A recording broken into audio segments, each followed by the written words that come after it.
A lot of artists go through different phases in their career before landing on a style that really suits them. Take me, for example. I started this channel in the 2010s as a vlog channel. Okay, this is my first vlog. There's not really much to talk about right now. Musicians are especially guilty of changing styles until they find something that really works. Taylor Swift went from a country superstar to a just superstar in pop music in general. The Beatles were your typical British invasion group until they tried a bunch of drugs and became a kind of psychedelic experimental band. But what about the bands whose change is less talked about? What about them? Did you know the Goo Goo Dolls used to be a punk band?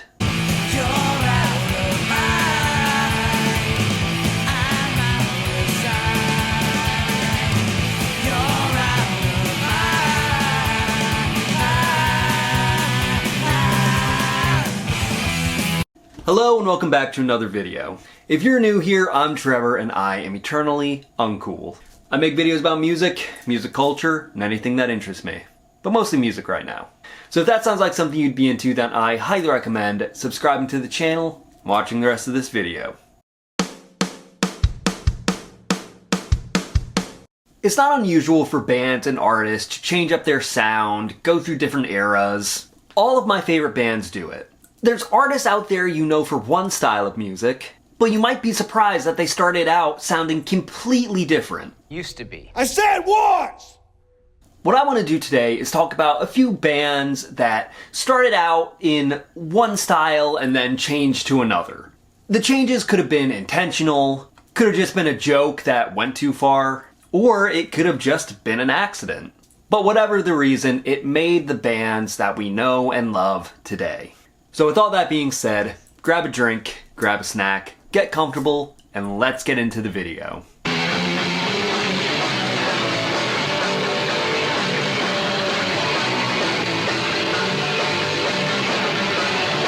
I'm pretty sure everyone today knows who the Goo Goo Dolls are. They were one of the most prominent alternative rock bands of the 1990s.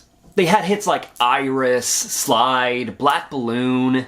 Their sound is definitely inspired by more left-of-the-dial 80s artists like The Replacements, but they also incorporate a much softer, poppier sound. I loved them when I was growing up. I thought Iris was one of the most powerful songs of all time, and I still kinda do. But what I didn't know until fairly recently was that the Goo Goo Dolls weren't always these pop rock titans. And Johnny Rzeznik wasn't always their frontman.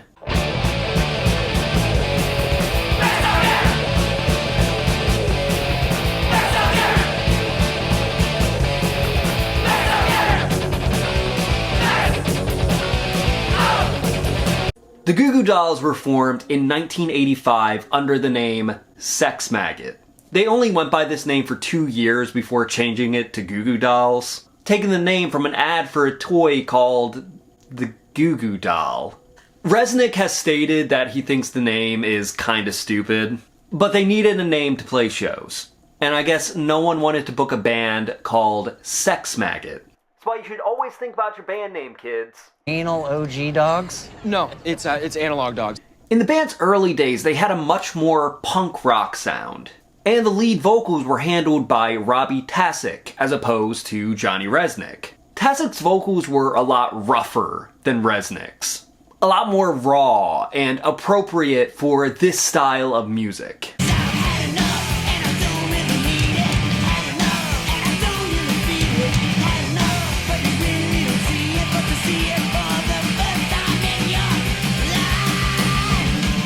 I feel like Goo Goo Dolls got gradually less and less like straightforward punk as their albums progressed.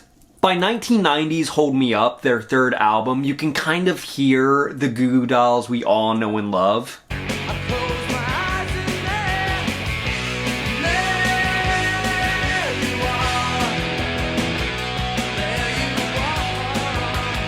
I think it was smart for the band to change up their sound, as well as making Johnny Rzeznik the frontman. Resnick's voice is much nicer to listen to, and he's also just a handsome man with a lot of charisma.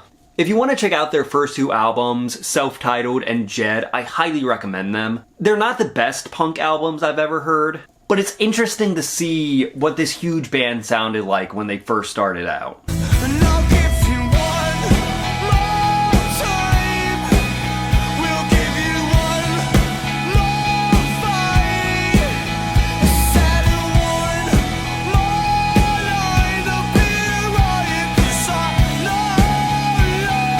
If you've been watching this channel for a while, you know that one of my favorite bands of all time is the 1975.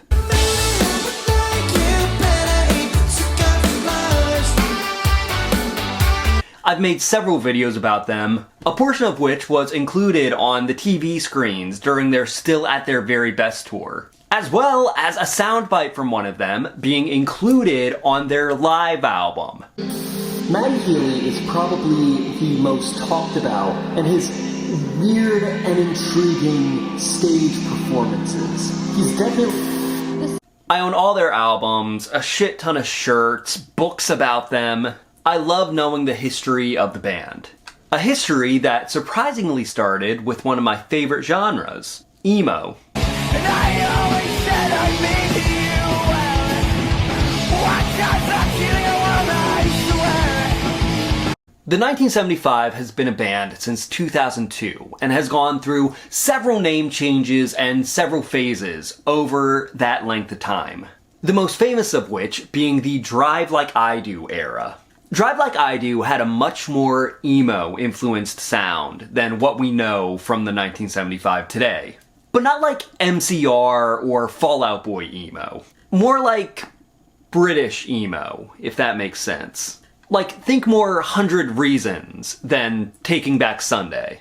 There's still that classic 1975 sound and vibe, but more raw and emo.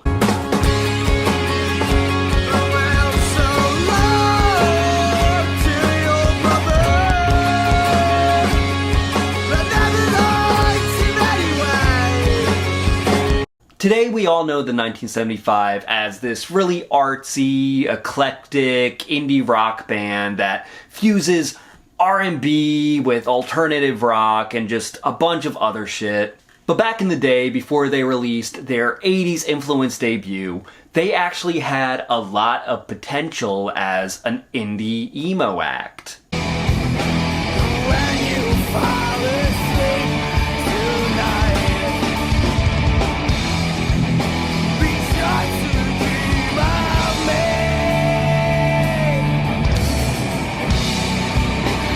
a lot of the 1975's Drive Like I Do work is not available on streaming, unfortunately, but they can be found on YouTube.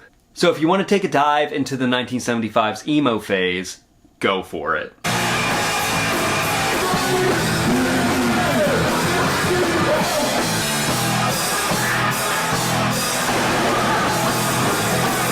Another 90s band I got really into when I was growing up was Sugar Ray.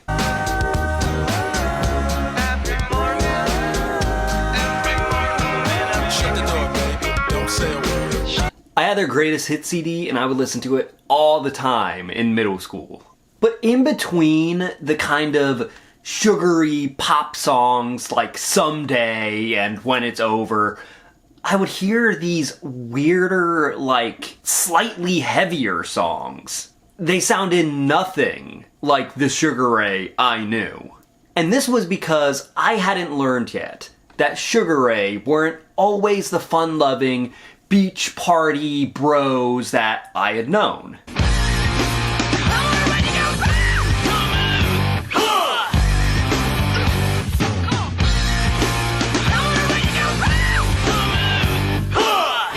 Sugar Ray originally formed in 1992 under the name Shrinky Dinks. But due to legal threats from Milton Bradley, they changed their name to Sugar Ray in 1994. During these early years, the band had a more funk metal / nu metal vibe. Their debut album, 1995's Lemonade and Brownies, would include songs like Caboose, Mean Machine, and Iron Mike. all of which had a heavier sound than you might expect from the band today.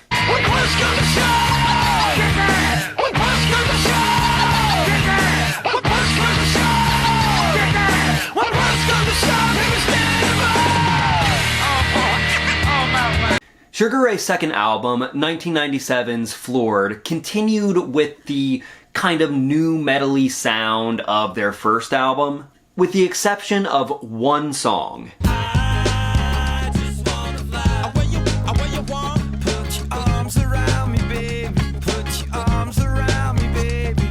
This song completely changed the trajectory of the band when it became a massive hit. Their next album, 1999's 1459, would continue on with the poppier sound that Fly had started.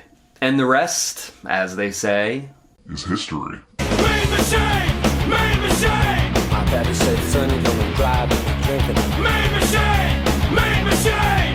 Brakes good, tires fast. Start it! Can you turn Mark up louder? Sugar Ray's metal years are interesting. They definitely fit in with what nu metal would kind of become. You know, their use of heavy instrumentals and turntables. But I think they really found their sound and their aesthetic when they embraced the sunny California vibe. If you like funky nu metal that isn't too heavy, I recommend checking out some of Sugar Ray's early work. It's actually pretty fun to listen to. What are some other bands that really switched up their styles from one thing to something completely different? Let me know in the comments. That's gonna do it for today's video. I hope you enjoyed it. If you did, then I highly recommend smashing that like button and sharing this video with everyone you know. I'm a small, independent content creator who does everything on his own. And I'm really trying to grow this channel. So every like, every comment, every share, any interaction with this video or any of my other videos really helps me out a lot.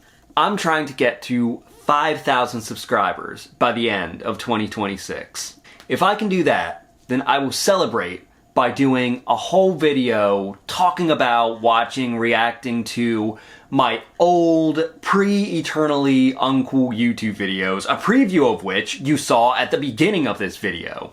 So if you want to see more videos like that, tell a friend to subscribe.